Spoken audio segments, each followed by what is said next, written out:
Russian President Vladimir Putin has pledged to bolster security ties with North Korea ahead of his first visit to the country in 24 years. This as neighbors South Korea, Japan and Western nations express increasing concerns over Moscow drawing ever closer to Pyongyang.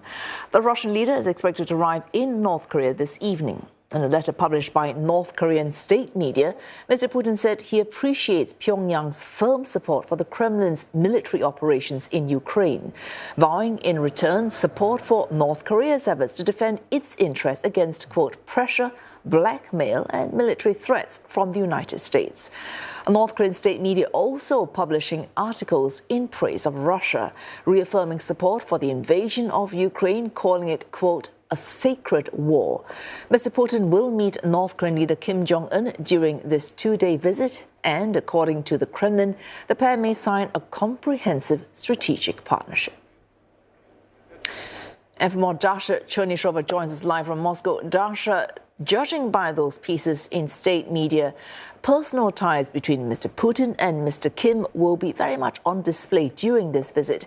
But can we expect anything else in terms of concrete deals?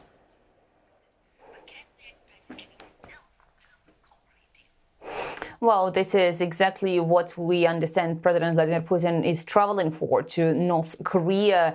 We have heard the Kremlin saying that the sides have been working on the strategic partnership agreement, and that could be signed during this meeting and during this trip at the highest level by the two heads of state. We also understand that the sides will be talking trade. This is one of the issues that is very important for Russia, especially now that it is diverting and turning more towards the Asian market. We also understand that the settlements mechanisms that will be independent from the West is high on the agenda, but also the establishment of the security architecture in Eurasia, again, that will not be divisible, that will be on equal footing for all of the participants. This is what the sides are expected to be working more and to be laying out in their strategic partnership agreement. Keep in mind, Moscow has said before that it is willing to create deeper ties with North Korea, that is the neighbor of Russia, and the other countries that have and could have any worries have nothing to worry about. There should be no concerns. Moscow also has reiterated that it knows very well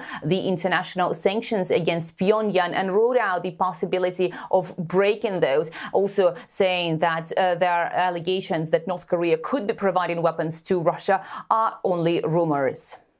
Oh, Dasha, as you mentioned, all these concerns feeding into Mr. Putin's calibrations. Now, this first trip in 24 years, any reason for the timing of this trip?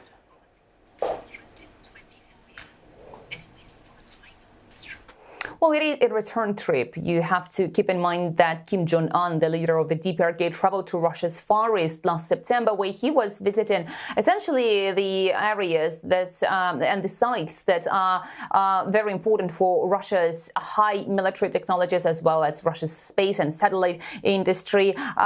We understand that Moscow is going to support Pyongyang, and Pyongyang is going to support Moscow against what these two countries call the Western hegemony, and as well as the rules-based international world order, where they all stand for the establishment of the multipolarity in the system of international relations. So the Russian president most recently sent a very strong warning to the Western countries that have allowed Ukraine to use long-range weapons against the targets inside Russia, that Russia could actually supply such weapons to the other countries of the world, where they will be providing threats to the Western countries. And even though Russia says it knows the sanctions regime against North Korea, certainly there are many concerns that Russia will be working on this track. Again, Russia has denied that as allegations and rumors, but certainly it is important to keep in mind when you think about the timing. And also, Russia constantly insists that the military drills that the U.S. conducts with its partners in the region are only provoking Pyongyang for more militaristic agenda.